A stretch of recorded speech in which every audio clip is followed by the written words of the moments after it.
Man, did we have a spicy Zandvoort final Dutch Grand Prix yesterday. And hats off, Lando Norris showed his class and why he is a world champion. Delucia, you must have been ecstatic with that performance of Lando yesterday. And you're wearing a little bit of orange-red. This is exactly why I wore this today, Sash, because I was so elated by Lando's performance. He carried on from where we left off at the end of the first half of the season, and he's replicated this performance. Let's also just say it wasn't an easy race throughout, but that stint on the hard tire, he made work beautifully in comparison to Russell and to his teammate Piastri. So I'm very chuffed with Lando. He's nailed it down to 83 points between him and Kimi Antonelli now. And at this point last year, we had Max Verstappen, who was 104 points behind the leader at that point and managed to come up all the way to the top to battle out with Lando, Oscar last year. So I don't think the chapter is necessarily closed for Lando to retain his title, but the big question is, can McLaren, with their developments, continue on this trajectory? Mercedes have said they've reached a little bit of a stumbling block with their developments, and this has been interesting from where we saw them at the beginning of the season. Monza's coming up next. It is an anomaly where we should see someone like Mercedes really do very well in these conditions, but I think where Lando's concerned, I still think he's in the running for the title, and that makes me very excited as a McLaren fan, because once again, we've had a podium that has not been repeated in 12 different rounds in Formula One in 2026.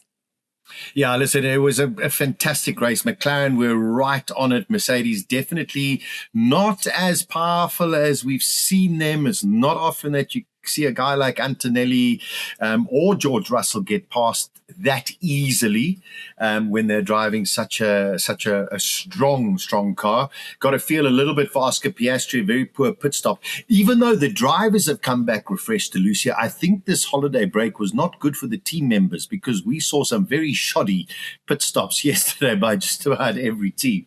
But that's for another discussion. Oscar, I think, was a little bit unlucky, but didn't really have that overall pace of Lando Norris. And yes, his miserable pit stop, unfortunately, definitely did hinder him. He could have maybe finished a little bit higher. Kimi Antonelli, George Russell, very interesting conversations on the radio. And in a way that it was team orders. But if you actually look at where they were on the track, the tire differences that they had, Antonelli was always going to be quicker than George. George didn't have great starts. So whether or not it was team orders, I don't really buy into it. I think it was just a question of the one car was much faster than the other one on that specific set of tires at that time of the Grand Prix. I agree with you. And also, we saw even in the second restart, what we saw after Verstappen had crashed out, when we saw all the formation laps finally be over, because, Sash, we had like 1,000 formation laps at that point, probably the most we've ever had.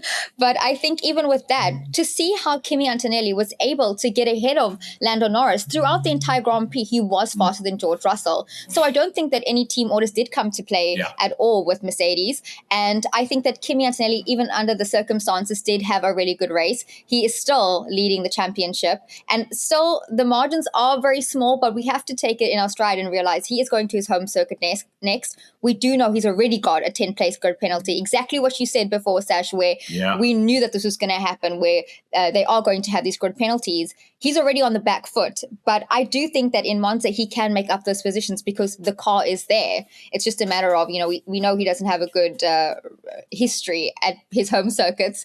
Last year it was pretty dismal for him, and hopefully with the momentum he's on now, he can bag some more points, because really we know it's all about consistency. So we'll take any points at this point, and he's ended first or second in the last couple of Grand Prix. So it's going to be interesting to see how they are able to come back from that. And if George Russell can capitalize on the fact that Kimi Antonelli already has a 10th-place deficit going into the next race. I must say, I won't be surprised, Delucia, if we see a couple of other teams take that penalty as well, because Monza is an incredibly fast track. It's very, very hard on the engines. Rather going with a new engine, keep what you have spare for maybe tracks like Singapore, etc., and then you still have that extra engine as well. So I wouldn't be surprised if we see one or two other drivers or teams decide to actually take a penalty at Monza, because you need a brand new, fresh engine in order to be able to get through the field. And if you on sort of the end part of an engine at the moment, it means that you're going to have to take that penalty, that engine penalty at a circuit that might not suit the overtaking capabilities. But we'll see that in a week's time or so. Now, we go to Monza next, but we'll talk about that next week. But Ferrari. Now, I don't know if it's Lewis Hamilton or if it's Charles Leclerc, if it's Fred Vasseur, or if it's a combination of everybody within that team, but they just don't seem to be making decisions at the right time.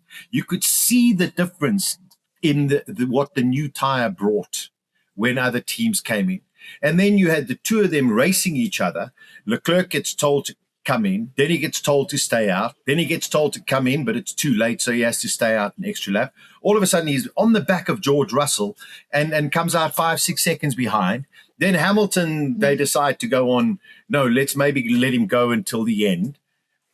I mean, it just, you cannot make this up, that they can be so destructive.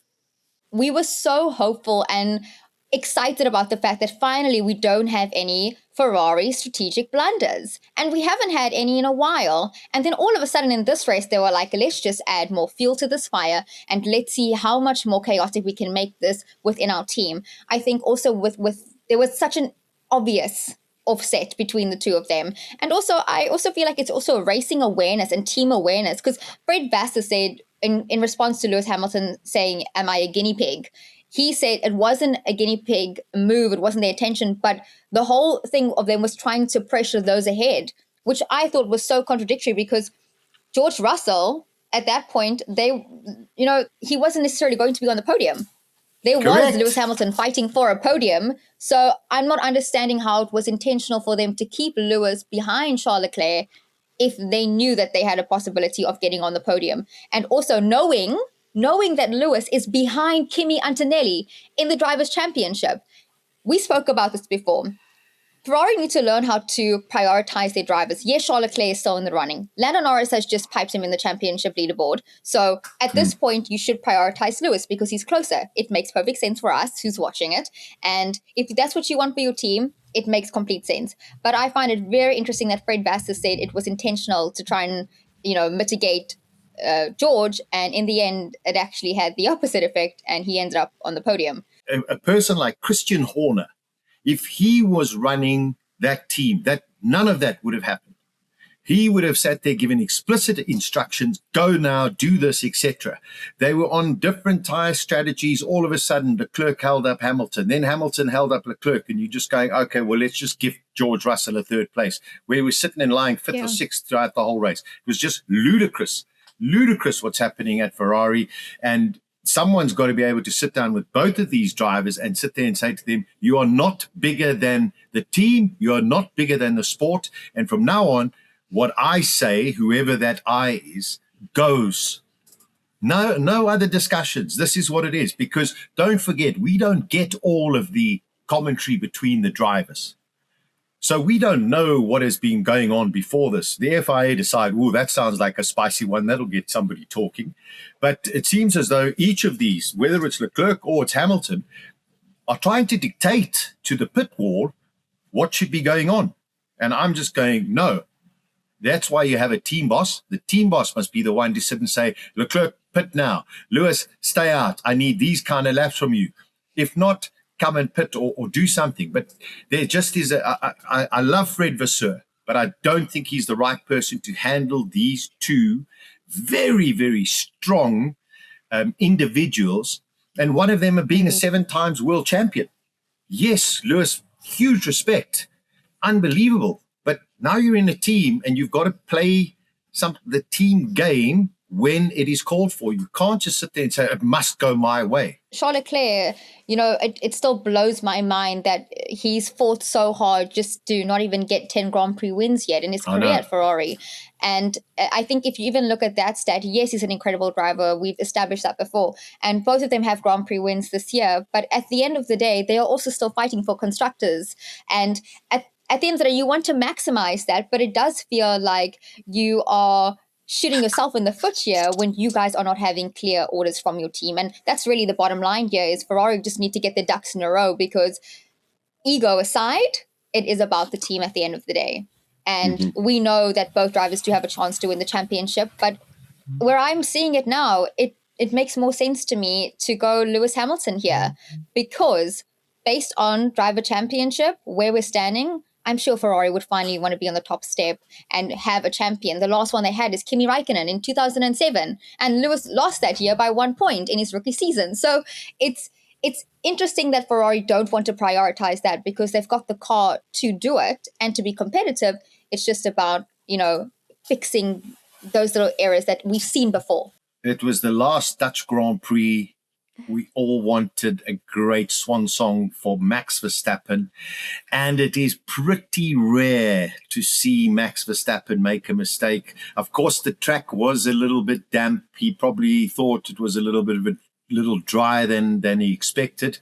Put his foot in the gas, lost the car, crashed out of his final Dutch Grand Prix in front of all of his fans. I was so desperately sad for him, and of course also all of the fans. But kudos to Liam Lawson for doing an unbelievable job with the Red Bull car that still it needs a lot of work, and we could see it from their performance in the sprint and also in the qualifying. But great for Liam Lawson, great for Yuki Tsunoda as well, coming back this past weekend as well. And unfortunately, Racing Bulls didn't score any points. Red Bull did, but Racing Bull still a really, really formidable outfit out there. Absolutely. And I think I'm so pleased for Liam Lawson to have come in unexpectedly, have driven that Red Bull to its absolute maximum, and to get at 7th place, I think is pretty good for him compared to where he started with Red Bull last season. So it almost felt like a redemption song for him, because we know the only person secure in that Red Bull team for the next few years is Max Verstappen. Who is going to be his teammate next year? Who's going to be at Racing Bulls? We've secured a little bit of, the silly season debacle with the teammates. I see you wearing a Williams hat. We've secured that team for next year with Alex and Carlos both staying on the team. But I think for Liam Lawson, this was really a feather in his cap to say, I only had a few days to figure out this car, which is vastly different to the Racing Bulls, and I think he did a fantastic race. So well done to Liam Lawson. I hope to see him back in a Red Bull seat eventually, but I'm also excited for Hadjar to come back, because it would have been nice to see what he would have done with this. I also would have wanted to just say, I was so sad to see Max Verstappen out, but it also felt like art imitating life, life imitating art. No more Zandvoort, and the Dutch driver is out. So I don't know if it's a good or bad thing, but that's when I looked at it, I was like, oh, art imitating life. No more Dutch Grand Prix, no more Dutch driver in this race. But he's had a great run at that circuit, and he should be very proud of what he's been able to achieve. Even the Dutch fans, Max Verstappen has really built himself up beyond just the sport and has become a great role model for a lot of people. And I don't doubt that the Dutch fans will miss the fact that they're not going to see their home hero in their home country. But, Europe is small, and there's a train ride away to the next circuit. They can go to Belgium if they want, to Hungary, to take a nice little trip to go and see these guys. They have that luxury. But I definitely feel for Red Bull and where they are, they have a lot of steps to take towards getting their car to a competitive rate. But I'm very excited to see what they have in store for us coming up in Monza, because it is going to be an outlier. This is an outlier out of the whole circuit, and they're not the fastest, but maybe they'll put on a bit of a show for us. Oh, without a doubt. And then Nico Hülkenberg, man, the way that he avoided Gabriel Bortoleto after Bortoleto spun after Max Verstappen hit the wall was unbelievable. Hülkenberg, Alonso, and Gasly. So Audi, before the Grand Prix, I said, ooh, watch out for Audi. There's something cool about them. Hulk, as we know, on race day, unbelievable. Gasly, Alpine, always improving. Probably not the result they wanted. I think they probably would have expected a little bit more considering the qualifying. But Fernando Alonso, running on tires that I don't think they had anything left on them, but managed to hold off Gasly, managed to stick it in the points. That just shows you how remarkable, number one, Alonso is. Number two, also the step up that Aston have made. Yes, they are far off the pace. Let's make no bones about that. It's not as though they're going to be challenging for podiums. They're far off the pace. But in Alonso's hands, on a track where it's difficult to overtake, Alonso made those tires last longer than anybody else, managed to keep those behind him and come away with 2 unbelievable points. In my opinion, besides Lando, he was my driver of the day. Absolutely. I think you cannot quantify what this probably means to Aston Martin as a team. They brought a myriad of changes and upgrades to both the last Grand Prix in Hungary and to the Dutch Grand Prix.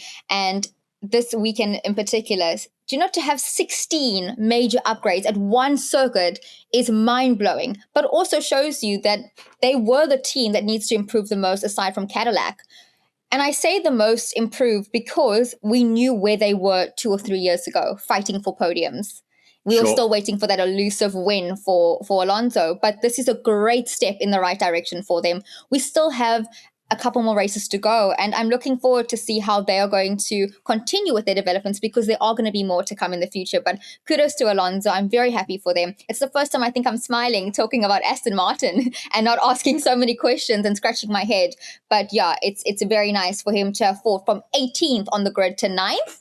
That is absolutely insane. So well done to him. He had a phenomenal race, and I'm just really excited to see what they're going to bring next time out. Yeah, brilliant for them. I think that really is going to give them a great sense of relief, a great sense of motivation going forward. Now, you mentioned the cap. Yes, this is the Albon cap. What is with the two of these guys fighting for 15th and 16th place? They're nowhere in the race. I mean, come on, guys. Also, saying James Vowles, tell the guys, back off. Just bring the cars home. We're getting data. No, all of a sudden, last lap, the two of them got to have a go at each other. I can't understand it.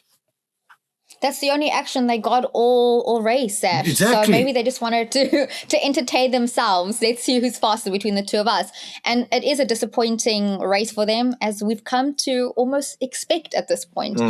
I always feel, we look so quickly. I'm, going to compare this to the Premier League for a little bit.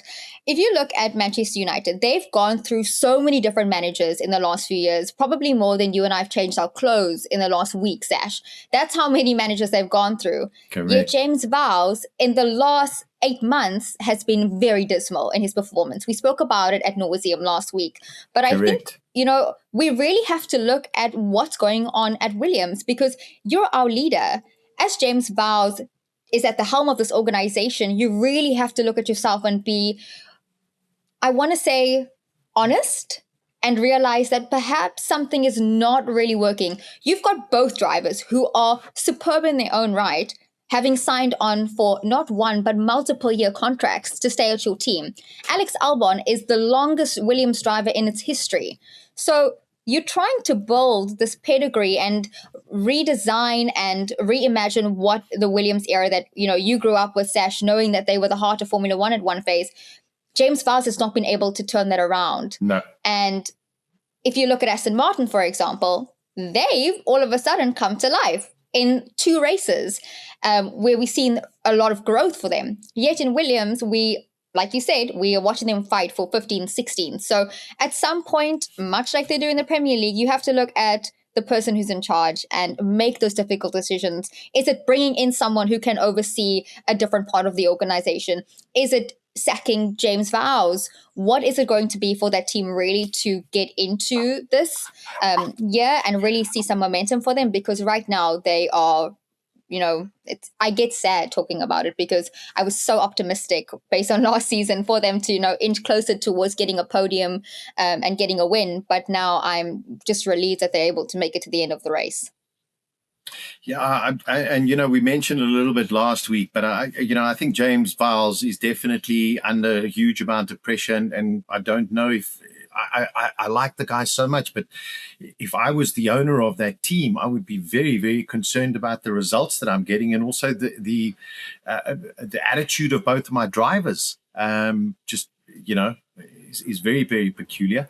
And Fred Vasseur, in my opinion, if I was a big boss at Ferrari, if I was Piero Ferrari, I'd be sitting and saying, this can't go on. You need someone like a Jean Todt who can sit there and make very, very difficult decisions with very, very high profile kind of drivers, as opposed to making excuses. Oh, well, we were thinking about this. And how can you be thinking about something? Clearly, you've got a strategy in place, and that's what you go with. And if you look at what everything else is going around you, you know that is not going to be the viable strategy. So it just doesn't make sense. So not a great final point, not a great start for Marcin Dubkowski at Cadillac. But I think it's a long road forward for the Cadillacs, although Bottas did finish up in 18th, and Perez actually finished, he finished 2 laps down, up in 15th position, and ahead of the Williams. That's the one thing I will say that they can take as chink in their armor for Cadillac is there has been an improvement in terms of the standings of where they are. And I think, like you said, it's a long and I think very lonely road for Cadillac in the future to try and rebuild, because they also, let's remember, they're basically starting from the ground up. The only thing that's worked in their favor is probably having that Ferrari power unit in them. But even then, trying to build a car that works for them, it's going to take a lot for them. But, kudos to Checo and to Bottas for delivering those results. I just don't think it's enough just yet. But we also have to give them some time. I always say it takes 9 months to birth a baby, and the same way in Formula One, results are not going to happen instantly. We've waited so long for Aston Martin to come back into the fight, and they only now putting their feet in the water. But I think with Cadillac, we are a long way from the beach. We're in the middle of the desert, far away from any water source. So I think we're only really going to start seeing a turnaround next season for them.